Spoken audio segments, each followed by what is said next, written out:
दोस्तों नमस्कार। Study 89 Patel YouTube channel में आप सभी का बहुत बहुत स्वागत है। दोस्तों आज के इस वीडियो में हम आपको बताएंगे बहुत ही ज़बरदस्त कहानी भीष्म प्रतिज्ञा। दोस्तों भीष्म प्रतिज्ञा क्या है, प्रतिज्ञा कैसे लिए, किस कारण से प्रतिज्ञा लिया गया, आज की इस कहानी में हम आपको बताएंगे। महाभारत का यह विशेष अंग एक कहानी है, भीष्म प्रतिज्ञा। आइए इस पाठ को हम शुरू करते हैं और आप जानते हैं कि भीष्म प्रतिज्ञा होता क्या है। शांतनु की रानी गंगा अपने इकलौते पुत्र देवव्रत को छोड़कर स्वर्ग सिधार चुकी थी। गंगा के वियोग में राजा दुखी रहा करते थे। इनका मन कहीं लगता नहीं था। एक दिन मन बहलाने के लिए घूमने निकले। टहलते टहलते यमुना के किनारे पहुंच गए। वहां उन्हें मछुआरे की कन्या सत्यवती दिखी।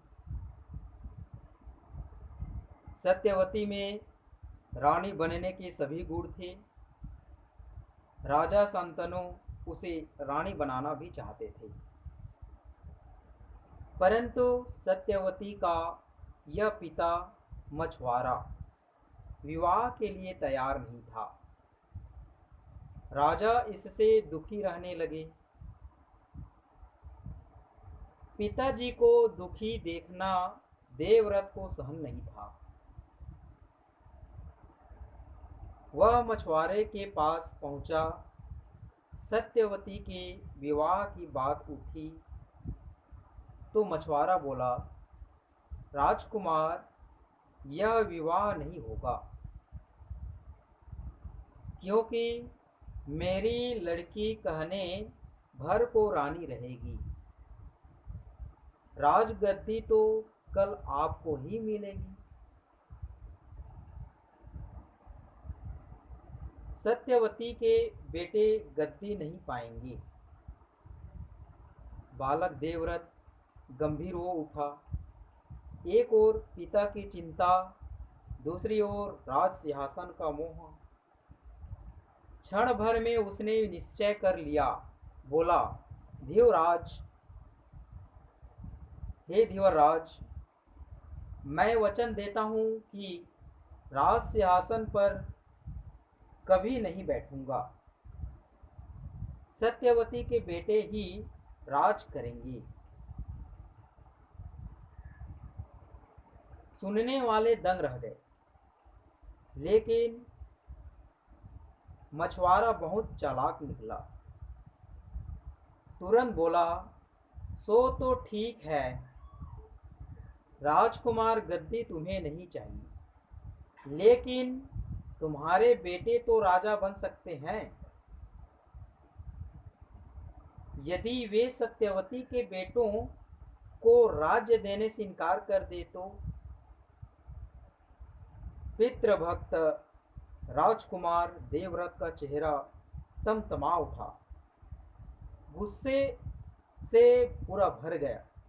पलक मारते ही उन्होंने वज्र निश्चय कर गर्जन किया और मां गंगा की शपथ लेकर प्रतिज्ञा करता हूं कि मैं विवाह ही नहीं करूंगा। जीवन भर ब्रह्मचारी रहूंगा। फिर मेरे बेटे कहाँ और राज्य के लिए झगड़ा कैसा। सुनने वाले सब सन्न रह गए। बालक देवव्रत की प्रतिज्ञा बड़ी भीष्म थी, कठोर थी। तभी से देवव्रत का नाम भीष्म पड़ गया। दोस्तों आज के इस वीडियो में भीष्म प्रतिज्ञा, तो देवव्रत ने प्रतिज्ञा लिया अपने माँ की शपथ लेकर, और कठोर भीष्म से वह प्रतिज्ञा लिया, जिसके कारण आज उसका नाम देवव्रत का नाम भीष्म भी पड़ गया।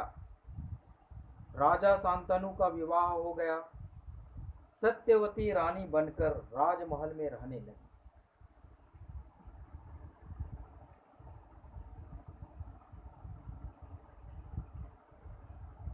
सत्यवती के दो बेटे हुए, चित्रांगद और विचित्र वीर्य, किंतु दोनों निसंतान मर गए।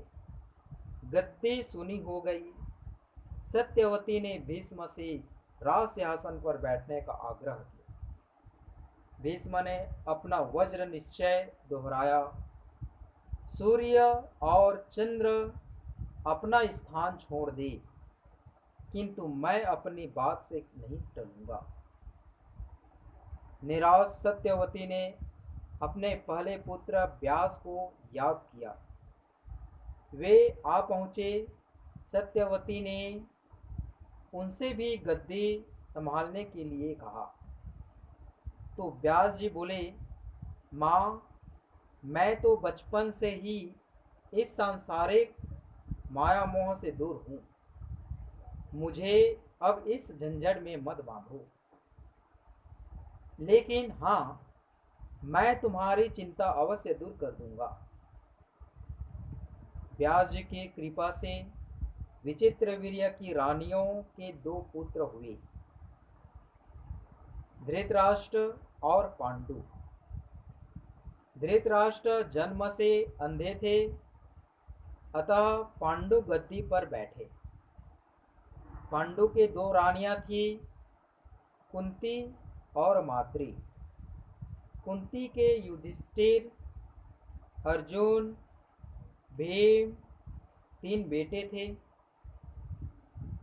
और माद्री के नकुल और सहदेव, ये 5 पांडव कहलाए। धृतराष्ट्र के 100 पुत्र हुए, वे कौरव कहलाते थे। पांडव वीर शिष्ट थे, कौरव दुष्ट, घमंडी और ईर्ष्यालु थे। पांडु की मृत्यु के समय युधिष्ठिर आदि छोटे थे, अतएव उनके बड़े होने तक धृतराष्ट्र राजकाज देखने लगे। तो दोस्तों, यह पांडव की भीष्म प्रतिज्ञा का यह कहानी कि महाभारत में भीष्म प्रतिज्ञा कैसे लिया गया और देवव्रत को भीष्म के नाम से जाना गया। इस वीडियो में हमने देखे। आगे हम इसके पांडव महाभारत की शेष कहानी अगले वीडियो में आपको बताएंगे कि पांडवों और कौरवों के बीच क्या हुआ। इसको अगले वीडियो में हम आपको बताएंगे। तो आज का वीडियो यहीं तक। आप सभी को बहुत बहुत धन्यवाद।